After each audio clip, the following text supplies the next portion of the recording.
नमस्कार, मैं हूं आपके साथ आस्था कौशिक और आप देख रहे हैं महाबहस। उत्तर प्रदेश की योगी सरकार ने अपने 8 साल पूरे किए तो सीएम योगी ने अपनी सरकार की उपलब्धियों का ब्यौरा जनता के सामने रखा। सीएम योगी ने कहा कि जिस यूपी को बीमारू राज्य कहा जाता था वो अब अर्थव्यवस्था का ग्रोथ इंजन बन चुका है। इसके अलावा सीएम योगी ने रोजगार, निवेश, इंफ्रास्ट्रक्चर से लेकर कृषि और धार्मिक पर्यटन तक की उपलब्धियों और आगे के रोड मैप का जिक्र किया। तो वहीं से लेकर अखिलेश यादव ने तंज किया है और कहा है कि यूपी के 8 साल पर सवाल ही सवाल है। तो वहीं कांग्रेस ने भी सरकार के दावों पर सवाल उठाए। इस पूरे वार पलटवार के बीच सवाल ये कि योगी सरकार के 8 साल कितने बेमिसाल और क्यों विपक्ष ने उठाए सवाल। इसी पर आज की महाबहस। पहले ये रिपोर्ट। नो कर्फ्यू, नो दंगा, यूपी में है सब चंगा। 8 साल की कहानी सीएम योगी की जबानी। देश के अंदर एक्सप्रेस वे में उत्तर प्रदेश का 55% हिस्सेदारी अकेले उत्तर प्रदेश की होगी। सबसे बड़ा रेल नेटवर्क यूपी के पास, सबसे ज्यादा मेट्रो का संचालन उत्तर प्रदेश के अंदर हो रहा है। अखिलेश बोले 8 साल सिर्फ सवाल ही सवाल। जो भारतीय जनता पार्टी के अपने विभाग के आंकड़े हैं वो खुद आंकड़े बताते हैं कि सबसे ज्यादा असुरक्षित महिलाएं और बेटियां कहीं हैं तो वो उत्तर प्रदेश में है। सबसे ज्यादा साइबर फ्रॉड अगर कहीं हो रहा है तो वो उत्तर प्रदेश में हो रहा है। योगी का पलटवार बदल दी यूपी की पहचान। टीम भावना से, नेक नियति से, ईमानदार प्रतिबद्धता के साथ किए गए प्रयासों का परिणाम है और उसका परिणाम हमारे सामने है। योगी ने गिनाई कामयाबी, एसपी ने किया प्रदर्शन। विधायकों की रक्षा नहीं कर पाने वाली सरकार, अपने खुद के लोगों के साथ न खड़े होने वाली सरकार 8 साल के मिसाल का डंका बजा रही है। ये पूरी तरीके से फेल है। पूरी तरीके से ये आम जनता के सामने ये पूरी तरीके से एक्सपोज हो गई है। 8 वर्षों में उत्तर प्रदेश में अभूतपूर्व बदलाव हुआ है। इंफ्रास्ट्रक्चर से लेकर के लॉ एंड ऑर्डर तक में अभूतपूर्व प्रगति हुई है। आज उत्तर प्रदेश राज्य बीमारू राज्य की तमगे से निकल करके नंबर 1 का डेवलप्ड स्टेट स्थापित हो रहा है। लॉ एंड ऑर्डर में हम नंबर 1 पर हैं। अखिलेश यादव जी जो इस समय महापुरुषों का अपमान कर रहे हैं, औरंगजेब जैसे आताताई का गुणगान कर रहे हैं और किसी के माध्यम से बयान दिलवा करके फिर उसका समर्थन कर रहे हैं, इसकी सजा 2027 में समाजवादी पार्टी को समाप्तवादी पार्टी बना करके जनता देगी। 8 साल अखिलेश के सवाल, योगी बोले कमाल ही कमाल।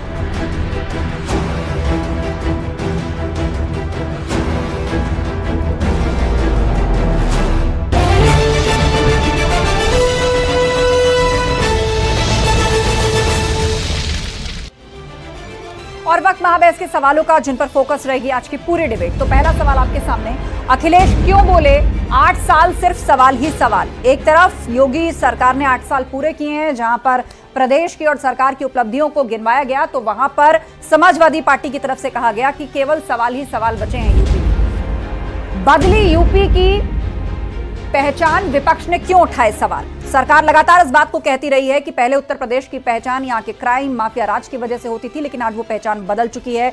पर विपक्ष सवाल खड़े कर रहा है। किस आधार पर, सवाल पूछेंगे। योगी ने गिनाई कामयाबी, एसपी ने क्यों किया प्रदर्शन। सरकार की उपलब्धियां गिनवाई गई तो इस पर विपक्ष ने प्रदर्शन किया है। इन तमाम बातों को फर्जी बताया है। चर्चा के लिए हमारे साथ गेस्ट पैनल जुड़ रहा है। हमारे साथ मनीष शुक्ला जी हैं, बीजेपी प्रवक्ता, मनीष सिंह जी हैं, सपा प्रवक्ता, सचिन रावत जी जुड़ गए हैं, कांग्रेस के स्पोक्स पर्सन। थोड़ी देर में दलित चिंतक हमारे साथ होंगे और राजनीतिक विश्लेषक रामपाल सिंह हमारे साथ जुड़ गए हैं। आप सभी मेहमानों का बहुत बहुत स्वागत है। सवालों की शुरुआत मनीष जी, सबसे पहले आपसे। मनीष जी, आप कह रहे हैं कमाल ही कमाल, लेकिन समाजवादी पार्टी कह रही है कमाल नहीं, सिर्फ सवाल ही सवाल। देखिए, 8 वर्षों में उत्तर प्रदेश का सर्वांगीण विकास हुआ है। कहा जाए तो चमत्कारिक परिवर्तन हुआ है। आस्था जी, अगर आप 19 मार्च 2017 के पहले के उत्तर प्रदेश से तुलना करेंगे तो सभी क्षेत्रों में काम हुआ है। कानून व्यवस्था, रोजगार, कृषि, महिला सुरक्षा, संरक्षा, सांस्कृतिक विरासत और परंपराओं को सुदृढ़ किया गया है। बिजली, सड़क, पानी के क्षेत्र में अभूतपूर्व काम किया गया है और जो मूलभूत आवश्यकता किसी भी व्यक्ति की होती है उसको समाज के अंतिम छोर तक पहुंचाया गया है। हर जिले में हॉस्पिटल, 125 से ज्यादा नए निकायों का गठन और 6 एक्सप्रेसवे बन चुका है उत्तर प्रदेश में। 11 पर काम हो रहा है। 11 एयरपोर्ट फंक्शनल है उत्तर प्रदेश में, ठीक है। जिसमें 4 तो अंतरराष्ट्रीय एयरपोर्ट है। कानून व्यवस्था जो एक बड़ा चैलेंज था हमको जब उत्तर प्रदेश मिला, आज कानून व्यवस्था के नाते से पूरे देश में ठीक है। उत्तर प्रदेश की हनक और धमक कायम हुई है। अभी आस्था जी मैंने शुरू किया है, 28% जीडीपी ग्रोथ हुआ इस 8 साल में उत्तर प्रदेश में। कृषि क्षेत्र में 13.5% की वृद्धि हुई है। ये आंकड़े बताते हैं कि भारतीय जनता पार्टी की सरकार, योगी आदित्यनाथ जी की सरकार, आदरणीय प्रधानमंत्री जी के मार्गदर्शन में शानदार काम किया है। और जो समाज के अंतिम छोर पर खड़ा व्यक्ति था, जो उपेक्षित था, वहां तक इन सुविधाओं को पहुंचाया गया है। ठीक है, मनीष सिंह जी हमारे साथ है। मनीष सिंह जी, भाजपा की तरफ से इतना कुछ गिनवाया जा रहा है, आप लोग फिर भी कह रहे हैं कि नहीं, सवाल ही सवाल है। आस्था जी, भारतीय जनता पार्टी भय, भूख, भगदड़, भ्रष्टाचार, भौकाल और भूतकाने की पर्याय बन चुकी है। आज उत्तर प्रदेश में लूट और झूठ मची हुई है।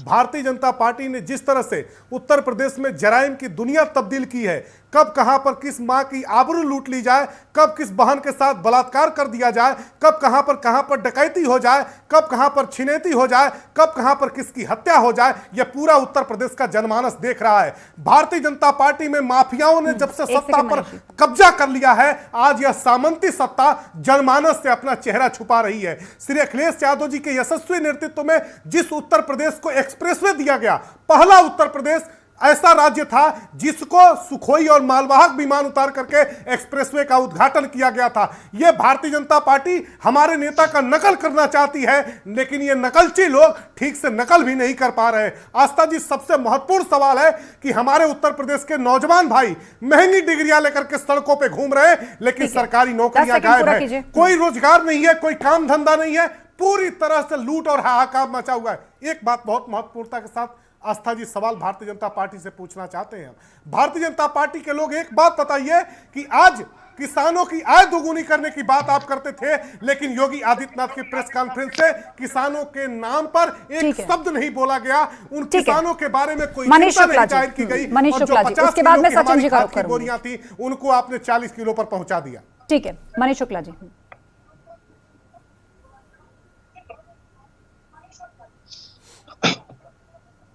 देखिए आस्था जी, जो मैंने अपने पहले वक्तव्य में कहा उसकी डिटेलिंग करूं तो समाजवादी पार्टी ने 54 पीएसी बटालियन को निष्क्रिय कर रखा था, क्योंकि इनको दंगे कराने थे। हर तीसरे दिन उत्तर प्रदेश में दंगे हो रहे हैं, और हमने उन 54 जो पीएसी के बटालियन थे उसको सक्रिय किया।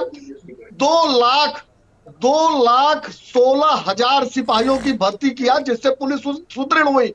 पुलिस में जो केवल 4 जिलों में भर्तियां होती थी अखिलेश यादव के समय में, आज प्रदेश के सभी जिलों से, सभी गांवों से, सभी कस्बों से लड़के और लड़कियों को नौकरियां मिल रही हैं। इसके नाते से आज पुलिस की हनक और धमक कायम हुई है। सबको पता है अखिलेश जी मुलायम सिंह के समय में किस तरीके से पुलिस को गुंडे डराया करते थे। अतीक अहमद जैसा गुंडा पुलिस के थानों पर कब्जा कर लिया करता था, लेकिन चूंकि अगर अपराधी पर कार्रवाई हुई, माफिया पर कार्रवाई हुई, आतंकी घटना उत्तर प्रदेश में एक नहीं हो पाई इस 8 साल में, जबकि हर कचहरी में बम विस्फोट हुआ अखिलेश यादव के समय में, मुलायम सिंह यादव के समय में। आतंकी रोज यहाँ अपना राज चलाया करते थे और उनके साथ अखिलेश यादव खड़े नजर आते थे। ये परिवर्तन है आमूलचूल, जिसके नाते से आज पूरे उत्तर प्रदेश में, जो उत्तर प्रदेश अंधेरों का प्रदेश था, दंगों का प्रदेश था, आज 10 सेकंड मनीष सिंह जी, उसके बाद कांग्रेस पार्टी और फिर राजनीतिक विश्लेषक मनीष सिंह जी। कृषि के क्षेत्र में 13.5% की। ठीक है मनीष जी, बोलिए मनीष जी। आज कानून पे आप दोनों ही प्रवक्ता हैं, आप दोनों का एक ही नाम है। के मुकदमे योगी मैं एक का नाम लेकर रोक, 21 मुकदमे अपने खुद के वापस लिए, उनके ऊपर दंगे कराने के मुकदमे दर्ज थे। योगी आदित्यनाथ की सरकार में बैठे हुए कैबिनेट के पूरे मिनिस्टरों को अगर आपराधिक पृष्ठभूमि देखिएगा तो आज उत्तर प्रदेश की जनता हाय तौबा मचा रही है। जब दंगाई और माफिया सत्ता में बैठे हो तो उत्तर प्रदेश की जनमानस कैसे सुरक्षित हो सकती है? पूछिए इन दंगाइयों और माफियाओं से। 1,80,000 किलोमीटर की पीडब्ल्यूडी की सड़क है, पूरी तरह से खस्ता हाल हो चुकी है। पूरी सड़कें टूट चुकी हैं। इन्होंने मरम्मत के नाम पर भ्रष्टाचार की आकंठ में पीडब्ल्यूडी विभाग को डुबा दिया। आज सड़कें किस स्थिति में पहुंच चुकी है पूरी जनमानस देख रही है। पूछिए पूरे उत्तर प्रदेश के समूचे विभागों के बारे में। आज ऊपर मुख्यमंत्री कार्यालय से लेकर के डीएम कार्यालय तक लूट मचा हुआ है, भ्रष्टाचार मचा हुआ है। तो जो जहां पर पा रहा है लूटता चला जा रहा है। 25 करोड़ आबादी को जो उत्तर प्रदेश, आप लोग अपने अपने वक्त में बोलिए। उत्तर प्रदेश को यही दिया। उत्तर प्रदेश जिस तरह से डूबती चली जा रही है, उत्तर प्रदेश के बारे में कोई सोचने वाला नहीं है। इसीलिए उत्तर प्रदेश की जनमानस ने मन बना लिया है, इसलिए अखिलेश यादव जी को मुख्यमंत्री बनाएंगे और पूर्ण बहुमत की सरकार। चलिए, मैं आप दोनों को शांत कराना चाहूंगी। बाकी दो पैनलिस्ट भी हमारे बीच में, एक बार वो भी अपनी बात रख लें, फिर से काउंटर करने का मौका मिलेगा। और यही दरखास्त आप दोनों से कि अपने अपने वक्त पर बोले, वरना आवाज आपकी क्लैश होगी। ठीक है मनीष जी, ठीक है, आज उस पर लगाम लगी है। ठीक है। सचिन रावत जी हमारे बीच में है, कांग्रेस पार्टी के प्रवक्ता। सचिन जी, एक तरफ यूपी सरकार ने, योगी सरकार ने अपने 8 साल पूरे किए और उसमें अपनी उपलब्धियों को गिनवाया, जिसमें सबसे बड़ी बात जो थी वो वही उत्तर प्रदेश की छवि कि भाई नो क्राइम नो दंगा, यूपी में सब चंगा, कुछ ऐसा ही शायद वाक्य है जिसको बार बार कहा जाता है कि प्रदेश की छवि बदली है। अरे वो मेरा डायरेक्ट ठीक कर दीजिए। देखिए आस्था जी, योगी सरकार के कुशासन के जो 8 साल रहे हैं, जिसमें प्रदेश बदहाल रहा है और जनता बेहाल रही है, और कांग्रेस पार्टी पूछती है 8 सवाल योगी आदित्यनाथ से। पहला मेरा सवाल है, योगी जी, प्रदेश के युवाओं को आपने अंधकार में क्यों रखा? पर्चा लीक सरकार आपकी है, 18 पर्चे लीक हुए आपकी सरकार में। ये भी आपके जो ब्लूप्रिंट आपने जारी किया उसमें यह बताना चाहिए था। जिस तरह से लोक सेवा आयोग को आपने निरंकुश बना दिया, भर्तियां नहीं निकाल पा रहे हैं आप लोग, नई शिक्षक भर्ती अभी नहीं हो पाई है, जो सहायक अध्यापक होते हैं विश्वविद्यालय महाविद्यालय में वो भर्ती नहीं हो पाई है। निजी क्षेत्रों में आपने निवेश के नाम पर झूठा वादा किया, इन्वेस्टर समिट लाए कि रोजगार मिलेगा, लेकिन इन्वेस्टर समिट के नाम पर एक ईएमयू नहीं साइन हुआ, ना एक पत्थर लगा। हाँ, एक बात और हुई है, इंटरनेशनल लेबर ऑर्गेनाइजेशन की एक रिपोर्ट आई है जिसमें उत्तर प्रदेश में सबसे ज्यादा युवा बेरोजगार हैं। अब आते हैं बात किसानों पर। किसानों के लिए बड़ी बड़ी बातें की थी, प्रधानमंत्री जी आकर के कह रहे थे 2017 के चुनाव में हमारी सरकार बनाइए, किसानों की आय दुगनी हो जाएगी। आज तो किसान की जो आय दुगनी की बात थी, जो उनकी लागत है वो दुगनी हो गई, जिससे कि किसानों की जो एक्चुअल जो उनके जो कृषि उपकरणों में जो उनके संसाधन लगते हैं वो महंगे कर दिया आपने जीएसटी के नाम पर। और लगातार जो किसानों के साथ जो डीएपी जो उसमें कालाबाजारी हुई है, उनको खाद नहीं मिल पा रही है। मैं आता हूं महिला सुरक्षा के नाम पर, आपने बड़ी बड़ी बातें की थी। 2017 में कहा था कि उन्होंने कहा था कि एंटी रोमियो स्क्वाड, आस्था जी सिर्फ 10 सेकंड, एंटी रोमियो स्क्वाड लेकर के आएंगे।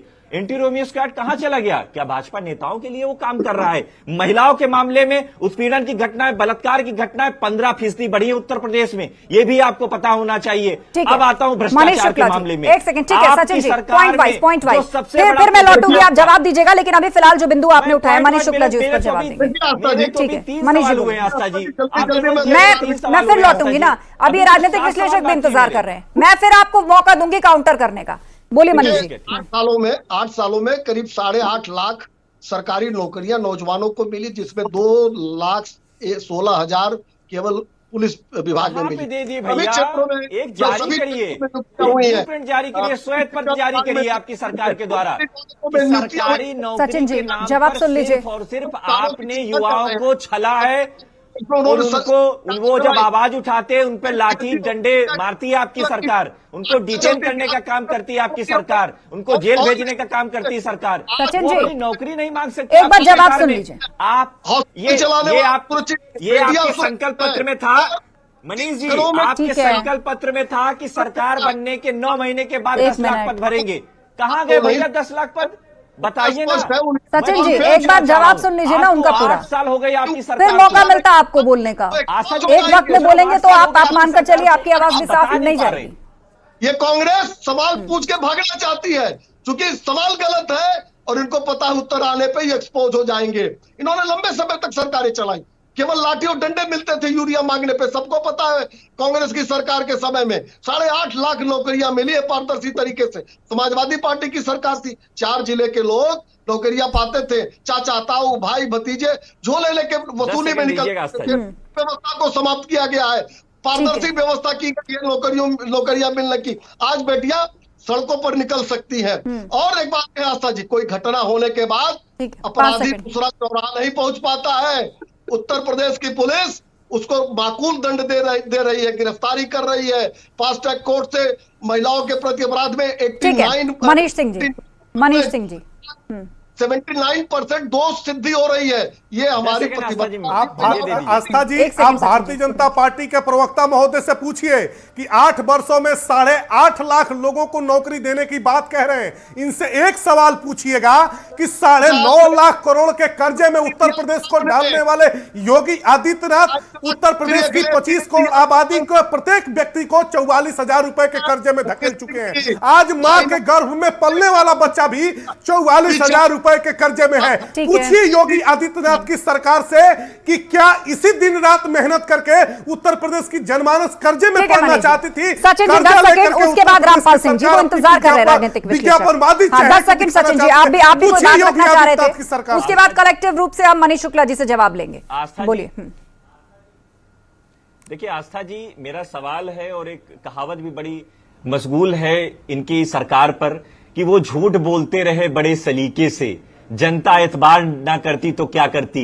इस सरकार की ना कोई नियत है ना काबिलियत है, सिर्फ वोट पाने की चाहत है। सिर्फ ये लोग पोलराइजेशन करते हैं, ध्रुवीकरण करते हैं और हिंदू मुसलमान के नाम पर एक दूसरे को लड़ाते हैं। बाकी इनके पास कोई विजन नहीं है। जितने इन्होंने सरकारी नौकरी का दावा किया था, और उसे कहने और एक्सेप्ट करने में कोई गुरेज नहीं है। जिसको जो सूट करता है उसकी पार्टी के नेता वैसा जारी करना चाहिए और बड़ी सफाई से पार्टी जो है उससे वो किनारा भी कर लेती है और बाद में पहुंचा देती है।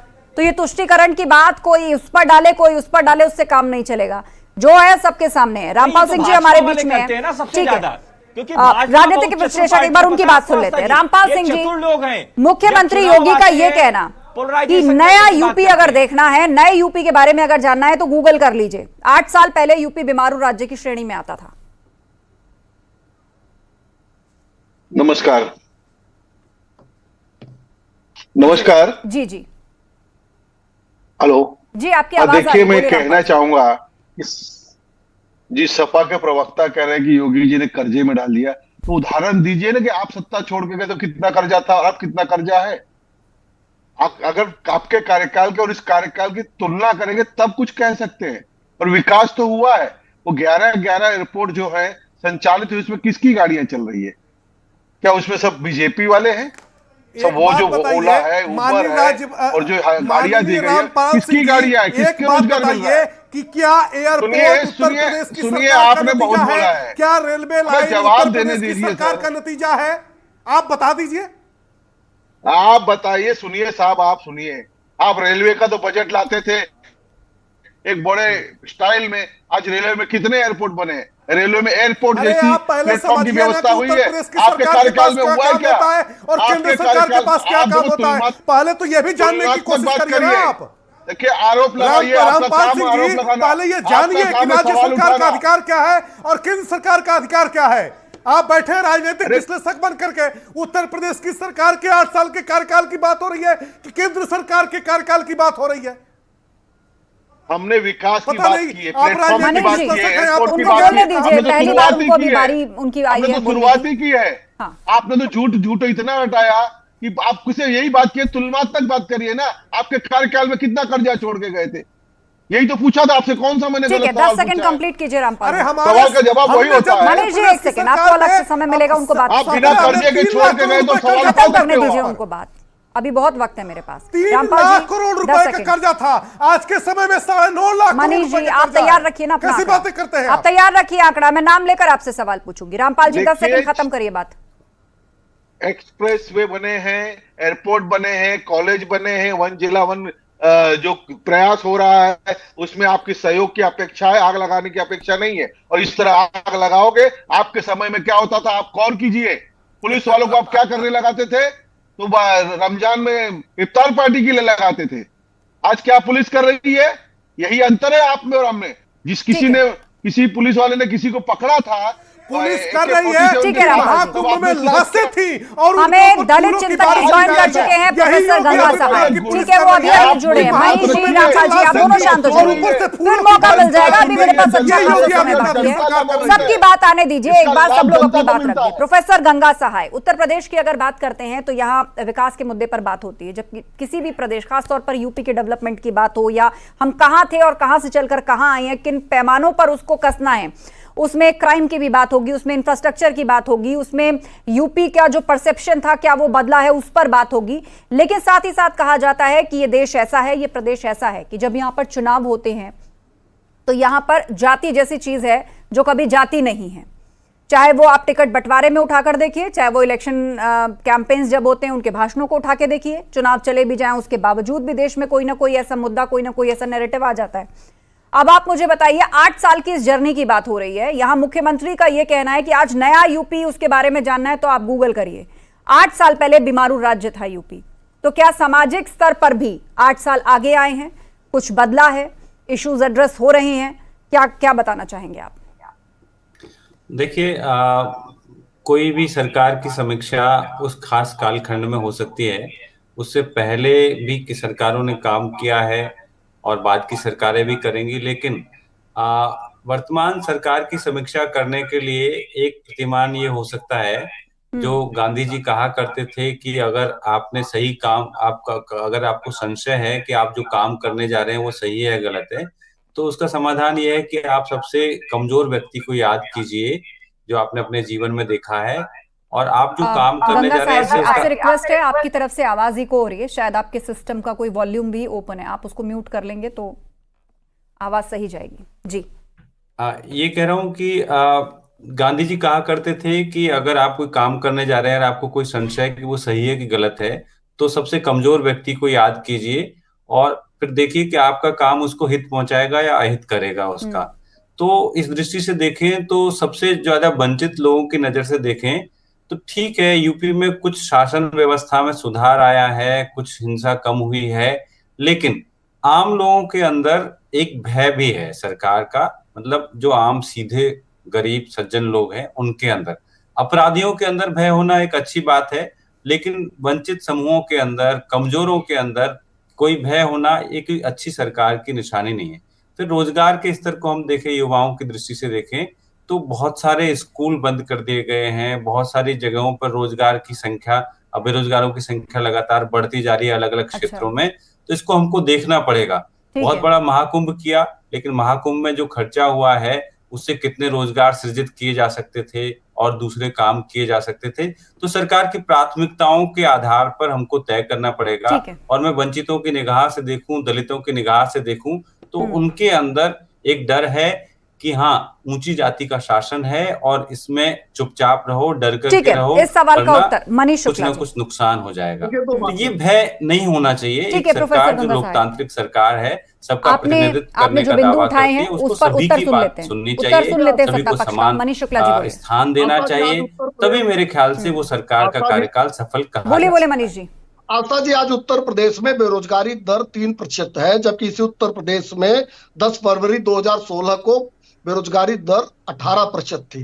देखिए, अगर आंकड़ों पे जाएगी, अभी आपने बड़ा अच्छा सवाल किया, कुंभ में कितना खर्चा हुआ, 10,000 करोड़ रुपया, 4 लाख करोड़ का बूस्टर डोज भी उत्तर प्रदेश में लगा है, और इसके तमाम स्टोरी सबके सामने है कि किस तरीके से वहां उस महाकुंभ के दौरान पूरे उत्तर प्रदेश की अर्थव्यवस्था को एक ऊंचाई मिली है। तो हमको लगता है कि अभी राम मंदिर को लेकर भी इसी तरह का विषय उठाया जाता था, जैसा आप कह रहे हैं। आज अयोध्या ही नहीं, बस्ती, बहराइच, गोंडा, श्रावस्ती, आसपास के कम से कम 8 जिलों में रोजगार के अवसर बढ़े हैं। तो धार्मिक पर्यटन को, जिसको लगातार इसी तरह से कंडेम किया जाता था, आज उत्तर प्रदेश ने दिखाया है कि काशी, विंध्याचल, प्रयागराज और अयोध्या का जो चतुष्कोण बना है, इसमें जो पिछड़ा उत्तर प्रदेश था, पूर्वी उत्तर प्रदेश था, वहां इन धार्मिक आस्था, आध्यात्मिक जो लोग आए, आध्यात्मिक कारणों से जो लोग आए, उसके नाते से आर्थिक व्यवस्था को भी सुदृढ़ हुआ है। तो हमको लगता है कि उसी दृष्टि से देखा जाना चाहिए पूरी व्यवस्था को, और आंकड़े बताते हैं कि 8 साल में चमत्कारिक परिवर्तन हुआ है, कानून के प्रति लोगों के अंदर सम्मान बढ़ा है, कानून का शासन स्थापित हुआ है। ठीक है, लास्ट 1 मिनट का वक्त है। सचिन रावत जी और मनीष सिंह जी। सबसे पहले मनीष सिंह जी। आस्था जी, बहुत बेबाकी से 2 सवाल मैं छोड़ के जाता हूं, आप पूछिएगा भारतीय जनता पार्टी से कि 9.5 लाख करोड़ के उत्तर प्रदेश के कर्जे में योगी आदित्यनाथ की सरकार से विश्व बैंक 36,000 करोड़ रुपए 2024-25 के वित्तीय वर्ष में अपना कर्जा मांग रहा है। भारतीय जनता पार्टी की सरकार जो 4 लाख के बूस्टर डोज को लेकर घूम रही है, नहीं दे पा रही है। एक सवाल। दूसरा सवाल, अगर आपने योगी आदित्यनाथ की सरकार और योगी आदित्यनाथ ने 8.5 लाख लोगों को नौकरी दिया है, लेकिन सरकारी विभागों में 14 लाख से ऊपर सरकारी पद हैं, एक भी पद नहीं भरे गए हैं, सचिन रावत जी नहीं किए गए। ये योगी उसके बाद मनीष शुक्ला जी लास्ट कमेंट। सचिन रावत जी। देखिए आस्था जी, अभी आपने बड़ा अच्छा सवाल किया कि योगी आदित्यनाथ जी ने कहा है कि सरकार को अगर जानना है तो गूगल करना चाहिए। तो मैंने भी गूगल किया और गूगल में पाया है कि 151 जो मौजूदा इनके सांसद और विधायक हैं जिनके खिलाफ महिला अपराध के केस चल रहे हैं। अब बताइए, गूगल बता रहा है कि महिला अपराध के केसेस में जो इनके मौजूदा सांसद और विधायक है वो इन्वॉल्व हैं। तो ये लोग कैसे सुरक्षा की बात कर रहे हैं? और मनीष जी कह रहे हैं कि यहाँ पे बेटियां और जो माताएं हैं वो रामपाल जी 10 मतलब सेकंड सुरक्षित घूम रही हैं। अगर सुरक्षित घूम रही है तो रामपाल जी उत्तर 10 प्रदेश में सेकंड अपराध क्यों बढ़ रहा है महिलाओं के मामले में, ये भी बताना चाहिए आपको। सिर्फ और सिर्फ ये सरकार झूठी सरकार है, ये भारतीय झूठा पार्टी साबित हो चुकी है सरकार। देखिए, इन सब राजनीतिक लोगों से सवाल करना चाहूंगा कि भाई आपके समय में कितनी उत्पन्न थी प्रदेश को और आज कितनी उत्पन्न है? अगर आपने कमाया नहीं तो खर्च क्या करोगे? यहाँ आज कमा भी रही है सरकार और खर्च भी कर रही है। जो कमाया वो खर्च किया, यानी कि जनता और विकास के कामकाज में लगाया। मनीष शुक्ला जी, बाकी दोनों पार्टियों के भी सवाल आपने सुने, लास्ट कमेंट। देखिए आस्था जी, मैंने तमाम उपलब्धियों को गिनाया। कांग्रेस के प्रवक्ता को राहुल गांधी और अमेठी में भी एक बार गूगल कर लेना चाहिए कि उनके ऊपर क्या क्या आरोप लगे थे। अगर सांसदों को देख रहे हैं, सबको पता है, मैं नाम नहीं लूंगा, कैसे आरोप लगे थे। आपको ये बताना चाहूंगा आपके नेताओं को, विधायकों की गूगल पर है, गूगल पर है भैया। आप गूगल को आप लोगों ने कहा गूगल से पूछ लो, मैंने गूगल से पूछ लिया। गूगल समय खत्म हो रहा है मेरे पास, नहीं करना आता है, समय खत्म हो रहा है। अब गूगल से क्या मिला, इसकी भी आप लोगों के पास अपनी अपनी परिभाषा है। बहरहाल वक्त मुझे यहीं तक इजाजत दे रहा है। बहुत बहुत धन्यवाद आप सभी लोगों का इस चर्चा में शामिल होने के लिए। तो सीएम योगी ने रोजगार, निवेश, इंफ्रास्ट्रक्चर से लेकर कृषि और धार्मिक पर्यटन तक की उपलब्धियों के आगे के रोड मैप का जिक्र किया। तो वहीं से लेकर अखिलेश यादव ने भी तंज किया है और कहा है कि यूपी के 8 साल पर सवाल ही सवाल है। कांग्रेस ने भी इसका समर्थन किया है, पर सवाल यह है कि योगी सरकार के 8 साल कितने बेमिसाल और आखिर विपक्ष ने जो सवाल उठाए हैं वो कितने जायज हैं, ये जनता तय करेगी। महाबहस में इतना ही। खबरें जारी हैं, बने रहिए हमारे साथ।